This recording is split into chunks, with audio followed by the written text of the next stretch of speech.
जय हिंद। नमस्कार साथियों, आप सभी लोगों का मोस्ट वेलकम है आज के इस नए क्लास में।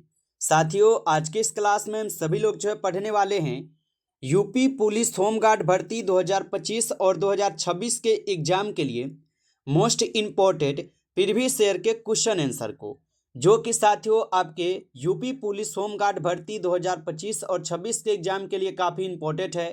तो आप सभी लोग जो इस क्लास को बिल्कुल अच्छी तरीके से लास्ट तक देखिएगा और इस क्लास में दिए जाने वाले इन सभी क्वेश्चन को आप अच्छे से जरूर याद कर लीजिएगा, जिससे कि आप जो है अपने एग्जाम में सभी क्वेश्चन को आसानी तरीके से बना पाएंगे। तो चलिए साथियों, क्लास को स्टार्ट करते हैं। उनसे पहले यदि आप इस चैनल पे पहली बार जुड़े हैं तो साथियों आप जो है इस चैनल को सब्सक्राइब कर लीजिए और सब्सक्राइब करके साथियों आप ऑल नोटिफिकेशन को भी ऑल पे दबा लीजिएगा, जिससे कि जब भी कोई नई क्लास हो सबसे पहले क्लास का नोटिफिकेशन आपके पास पहुंच सके। तो आप इस चैनल को साथियों सब्सक्राइब कर लीजिए, साथ ही साथ आप जो है इस क्लास को भी लाइक जरूर कर लीजिएगा। तो चलिए साथियों क्लास को स्टार्ट करते हैं और देखिएगा साथियों क्वेश्चन क्या दिया गया है।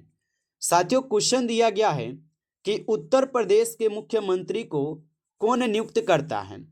चलिए साथियों आंसर लगाइए। ये सभी क्वेश्चन साथियों इंपोर्टेड और सिलेक्टेड क्वेश्चन लिए गए हैं, जो कि साथियों आपके पेपर में 100% साथियों ये सभी क्वेश्चन आपको देखने को मिलेंगे। आप अच्छे से इन प्रश्न को याद कर लीजिएगा और बताइएगा कि उत्तर प्रदेश के मुख्यमंत्री को नियुक्त कौन करता है। तो साथियों यहाँ पे इस क्वेश्चन का आपका सही जवाब हो जाएंगे ऑप्शन सी, राज्यपाल। ऑप्शन सी लगा रहे हैं तो सही जवाब है राज्यपाल हो जाएंगे। नेक्स्ट क्वेश्चन देखिएगा साथियों, क्वेश्चन है कि सोनभद्र जो ये किस खान खनिज के लिए प्रसिद्ध है। चलिए बताएंगे साथियों कि सोनभद्र किस खान और खनिज के लिए प्रसिद्ध है। तो याद रखेंगे साथियों ये सोना के लिए है। ऑप्शन बी सही जवाब है, सोना के लिए ऑप्शन बी को सही जवाब कीजिएगा। अगला क्वेश्चन यहाँ पे आता है और क्वेश्चन है कि 1857 का जो प्रथम शहीद था साथियों ये कौन माना जाता है। चलिए बताएंगे साथियों कि 1857 के प्रथम शहीद कौन माने जाते हैं। तो याद रखिएगा साथियों मंगल पांडे माने जाते हैं। ऑप्शन ए सही जवाब है, मंगल पांडे। नेक्स्ट क्वेश्चन देखिएगा, आपका क्वेश्चन है कि अकबर का यहाँ पे जन्म किस जनपद में हुआ था। चलिए बताएंगे साथियों कि अकबर का जो जन्म है ये किस जनपद में हुआ था। तो याद रख लीजिएगा साथियों अकबर का जन्म होता है आपके अमरकोट में। ऑप्शन यहाँ पे बी सही जवाब है, अमरकोट हो जाएंगे, याद रखिएगा। नेक्स्ट क्वेश्चन यहाँ पे आता है साथियों कि उत्तर प्रदेश में कुल कितने तहसील हैं। चलिए बताइए साथियों कि उत्तर प्रदेश में कुल कितने तहसील हो जाएंगे। तो उत्तर प्रदेश में कुल 351 तहसील है। ऑप्शन सी सही जवाब है, 351 होगा। अगला प्रश्न देखेंगे साथियों, क्वेश्चन है कि उत्तर प्रदेश में कुल विकास मंडल जो है ना कितने हैं। चलिए बताइए साथियों कि उत्तर प्रदेश में कुल विकास खंड कितने हैं।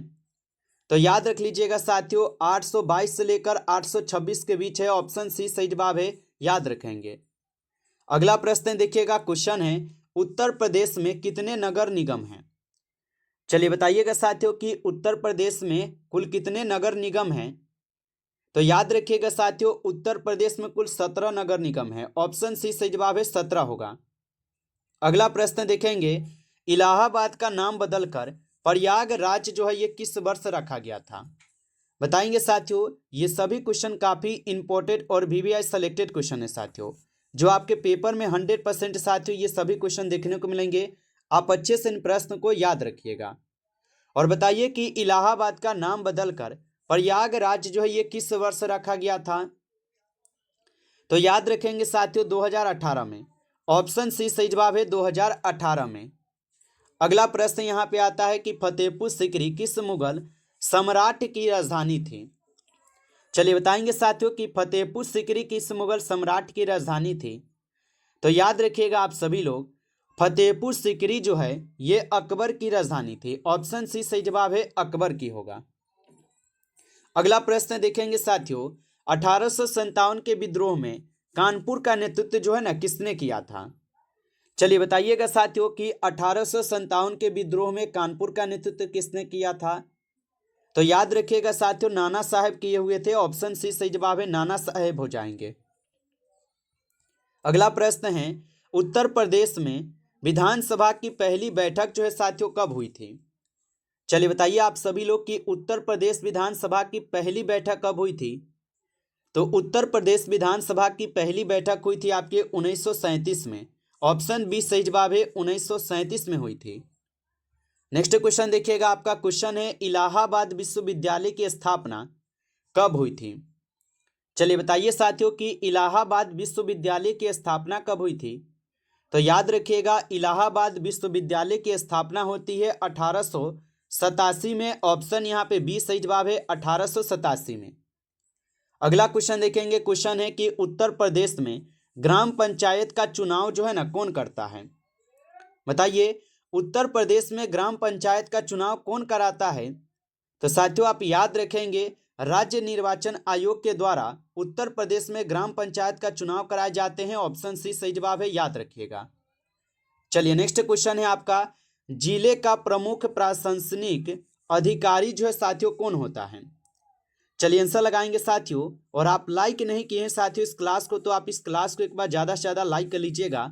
और चैनल पे पहली बार जुड़े हैं तो आप इस चैनल को भी सब्सक्राइब कर लीजिए, और सब्सक्राइब करके आप ऑल नोटिफिकेशन को ऑल पे दबा के आप जुड़ जाइए, ताकि जब भी कोई नई क्लास हो सबसे पहले क्लास का नोटिफिकेशन आपके पास पहुंच सके।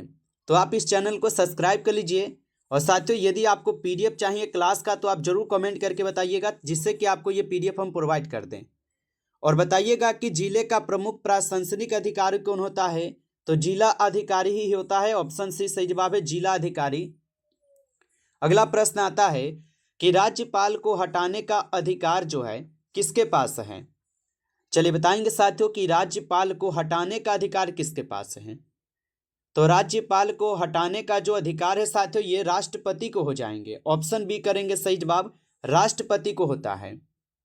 अगला क्वेश्चन देखिएगा, आपका क्वेश्चन दिया गया है, उत्तर प्रदेश में विधानसभा सदस्यों की निम्नतम आयु क्या होती है? तो उत्तर प्रदेश में विधानसभा सदस्यों की निम्नतम आयु क्या होती है? तो आप सभी लोग याद रखिएगा 25 वर्ष होती है। ऑप्शन यहाँ पे बी सही जवाब है, 25 वर्ष। अगला प्रश्न देखेंगे कि उत्तर प्रदेश में महापौर का चुनाव किसके द्वारा जो है किया जाता है? तो उत्तर प्रदेश में महापौर का चुनाव किसके द्वारा किया जाता है? तो याद रखिएगा साथियों, जनता के द्वारा। ऑप्शन यहाँ पे बी सही जवाब हो जाएंगे, जनता के द्वारा होता है, याद रखेंगे। नेक्स्ट क्वेश्चन यहाँ पे आता है कि अवध का पहला नवाब कौन था? चलिए साथियों आंसर लगाएंगे कि अवध का पहला नवाब जो है कौन था? तो याद रखिएगा आप सभी लोग, अवध का पहला नवाब था आपके शहादत अली खां। ऑप्शन ए यहाँ पे सही जवाब है, शहादत अली खां होगा। अगला प्रश्न यहाँ पे आता है कि अवध का अंतिम नवाब कौन था? चलिए साथियों आंसर लगाइएगा कि अवध का अंतिम नवाब जो है कौन था? तो याद रखिएगा साथियों, अवध का अंतिम नवाब था आपके वाजिद अली शाह। ऑप्शन ए सही जवाब है, वाजिद अली शाह हो जाएंगे, जो अवध के अंतिम नवाब थे। अगला प्रश्न यहाँ पे आता है कि पंडित मदन मोहन मालवीय का जन्म स्थान है। तो पंडित मदन मोहन मालवीय का जन्म स्थान जो है साथियों प्रयागराज में हो जाएंगे। ऑप्शन ए सही जवाब है, प्रयागराज में है।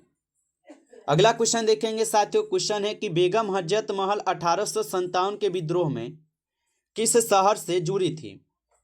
चलिए बताइए साथियों कि बेगम हजरत महल 1857 के विद्रोह में किस शहर से जुड़ी थी? तो याद रखिएगा साथियों, लखनऊ शहर से। ऑप्शन यहाँ पे बी लगा रहे हैं, तो आपका सही जवाब है, लखनऊ शहर से जुड़े थे। नेक्स्ट क्वेश्चन देखिएगा कि वाराणसी का सबसे प्रसिद्ध प्राचीन विश्वविद्यालय कौन सा था? चलिए बताइए साथियों कि वाराणसी का सबसे प्रसिद्ध प्राचीन विश्वविद्यालय कौन सा था? तो याद रखिएगा साथियों, बनारस हिंदू विश्वविद्यालय हो जाएंगे। ऑप्शन डी लगा रहे हैं, तो यहाँ पे सही जवाब है, बनारस हिंदू विश्वविद्यालय होगा। अगला क्वेश्चन देखेंगे साथियों कि उत्तर प्रदेश में मदरसा शिक्षा बोर्ड की स्थापना कब हुई थी? बताइए कि उत्तर प्रदेश में मदरसा शिक्षा बोर्ड की स्थापना कब हुई थी? तो याद रख लीजिएगा साथियों, ये होती है 2007 में। ऑप्शन ए सही जवाब है, 2007 में स्थापना हुई थी। नेक्स्ट क्वेश्चन देखेंगे साथियों, क्वेश्चन है कि उत्तर प्रदेश वित्त आयोग की स्थापना कब हुई थी? चलिए आंसर लगाइएगा साथियों कि उत्तर प्रदेश वित्त आयोग की स्थापना कब हुई थी? तो याद रखिएगा साथियों, यहाँ पे इस क्वेश्चन का आपका सही जवाब जो है ऑप्शन बी हो जाएंगे 1994 में। ऑप्शन यहाँ पे बी सही जवाब है, 1994 में हुई थी, याद रखेंगे। अगला प्रश्न आता है, और प्रश्न क्या दिया गया साथियों, और प्रश्न है कि उत्तर प्रदेश में राजस्व परिषद कहाँ स्थित है। बताइए कि उत्तर प्रदेश में राजस्व परिषद कहाँ स्थित है। तो याद रखिएगा साथियों, लखनऊ में है। ऑप्शन ए सही जवाब है, लखनऊ हो जाएंगे। नेक्स्ट क्वेश्चन देखेंगे साथियों। क्वेश्चन है उत्तर प्रदेश राज्य महिला आयोग जो है ना, ये कहाँ स्थित है। चलिए बताइए कि उत्तर प्रदेश राज्य महिला आयोग कहाँ स्थित है। तो साथियों याद रखिएगा आप सभी लोग, ये लखनऊ में है। ऑप्शन बी सही जवाब है, लखनऊ में होगा। अगला प्रश्न आता है, उत्तर प्रदेश माध्यमिक शिक्षा परिषद कहाँ स्थित है। बताइए कि उत्तर प्रदेश माध्यमिक शिक्षा परिषद कहाँ स्थित है। तो याद रख लीजिएगा साथियों, प्रयागराज में है। ऑप्शन सी सही जवाब है, प्रयागराज। नेक्स्ट क्वेश्चन देखेंगे, यूपी प्रदूषण नियंत्रण बोर्ड का जो मुख्यालय है साथियों कहाँ स्थित है। तो यूपी प्रदूषण नियंत्रण बोर्ड का मुख्यालय कहाँ पर स्थित है। तो साथियों याद रखिएगा, लखनऊ में है। ऑप्शन बी सही जवाब है, लखनऊ में हो जाएंगे, याद रखिएगा। अगला प्रश्न यहाँ पे साथियों आता है, उत्तर प्रदेश में हाई कोर्ट के न्यायाधीशों की नियुक्ति कौन करता है। चलिए साथियों आंसर लगाएंगे, उत्तर प्रदेश में हाई कोर्ट के न्यायाधीशों की नियुक्ति कौन करता है। तो याद रखिएगा साथियों, राष्ट्रपति करते हैं। ऑप्शन बी यहाँ पे आपका सही जवाब है, राष्ट्रपति करते हैं। अगला क्वेश्चन देखेंगे साथियों। क्वेश्चन है, उत्तर प्रदेश राज्य निर्वाचन आयोग कहाँ पर स्थित है। तो उत्तर प्रदेश राज्य निर्वाचन आयोग कहाँ पर स्थित है। तो साथियों याद रखिएगा, लखनऊ में स्थित है। ऑप्शन सी सही जवाब है, लखनऊ में स्थित है। चलिए नेक्स्ट क्वेश्चन देखिएगा साथियों। क्वेश्चन है आपका, और क्वेश्चन है, उत्तर प्रदेश में महाअधिवक्ता की जो नियुक्ति है साथियों कौन करता है। तो उत्तर प्रदेश में महाअधिवक्ता की नियुक्ति कौन करता है। तो साथियों याद रख लीजिएगा, राज्यपाल करते हैं। ऑप्शन सी सही जवाब है, राज्यपाल। अगला प्रश्न देखेंगे। क्वेश्चन है कि उत्तर प्रदेश में पंचायत राज व्यवस्था जो है ये कब लागू हुई थी। बताइए साथियों कि उत्तर प्रदेश में पंचायत राज व्यवस्था कब लागू हुई थी। तो याद रखिएगा साथियों, यहाँ पे इस क्वेश्चन का आपका सही जवाब जो है ऑप्शन यहाँ पे साथियों बी हो जाएंगे, 1949 में। ऑप्शन बी सही जवाब है। चलिए अगला प्रश्न देखेंगे साथियों। क्वेश्चन है कि उत्तर प्रदेश के मुख्यमंत्री का जो वेतन है ये किसके द्वारा निर्धारित होता है। तो उत्तर प्रदेश के मुख्यमंत्री का वेतन किसके द्वारा निर्धारित होता है। तो साथियों याद रखिएगा आप सभी लोग, ये विधानमंडल के द्वारा निर्धारित होते हैं। ऑप्शन सी सही जवाब है, विधानमंडल। अगला प्रश्न देखिएगा साथियों। क्वेश्चन है कि उत्तर प्रदेश लोक सेवा आयोग यूपीपीएससी का मुख्यालय जो है ये कहाँ है।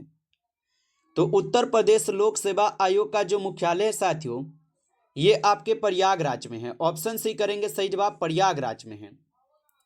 नमस्कार साथियों, इस क्लास में टॉप 35 क्वेश्चन थे जो कि साथियों आपके एग्जाम के लिए काफ़ी इंपॉर्टेंट क्वेश्चन थे। ये सभी क्वेश्चन साथियों, यदि आपको ये क्लास अच्छा लगा हो तो आप जो है इस क्लास को साथियों ज़्यादा से ज़्यादा लाइक जरूर कर लीजिएगा, और चैनल पे पहली बार जुड़े हैं तो आप इस चैनल को साथियों सब्सक्राइब कर लीजिए, और सब्सक्राइब करके आप ऑल नोटिफिकेशन को ऑल पे दबा के जुड़ जाइएगा, जिससे कि जब भी कोई नई क्लास हो सबसे पहले क्लास का नोटिफिकेशन आपके पास पहुंच सके। तो आप इस चैनल को सब्सक्राइब कर लीजिएगा, और साथियों यदि आपको पीडीएफ चाहिए तो आप कमेंट करके जरूर बताइएगा। चलिए फिर मिलते हैं आपसे एक नेक्स्ट टॉपिक के साथ नेक्स्ट क्लास में। तब तक के लिए जय हिंद, जय भारत।